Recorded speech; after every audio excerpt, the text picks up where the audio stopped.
Good morning, তোমরা সকলে কেমন আছো? আশা করছি খুব ভালো আছো, আর আমরাও খুব ভালো আছি। তো এই যে দেখতে পাচ্ছ হানির দিদুন আর কি মামা বাড়ি থেকে যেগুলো দিতে হয় আর কি এক্সট্রাও জিনিস এনেছে, যেগুলো আর কি শখের জিনিস। এই যে দেখতে পাচ্ছ একটা ছোট্ট কাপ প্লেট ওর জন্য নিয়ে এসছে।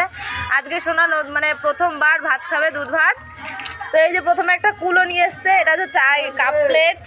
এখানে আছে, এখানে যে খেলনা আছে, আর এখানে নিয়ে এসে থালা, গ্লাস আর বাটি। একটু খুলে দেখা, একটু থালা গ্লাস বাটিটা একটু। এই যে হানির দিদুন রোগা হয়ে গেছে আগের থেকে মা। এই যে দেখতে পাচ্ছ গ্লাস, ছোট্ট একটা গ্লাস। এই যে এটাই করে আজকে জল খাবে হানি। আর এই যে থালা, এতে করে দুধ ভাত খাবে। বাটিটা কই? বাড়িতে পায়েস রেখেছো না? আর এই যে একটা খেলনা, এই যে একটা, এই যে খেলনা। আর আর নিয়ে এসছে এদিকে জামা নিয়ে এসছে দুটো। খোলো।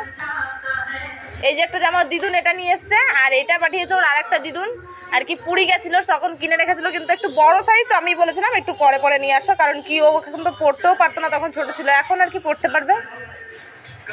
সো আরও পরে নতুন নতুন তোমাদেরকে সব দেখাবো আমি কি কি আর কি হচ্ছে আজকে বাড়িতে। তো এখনের মতো এইটুকুই।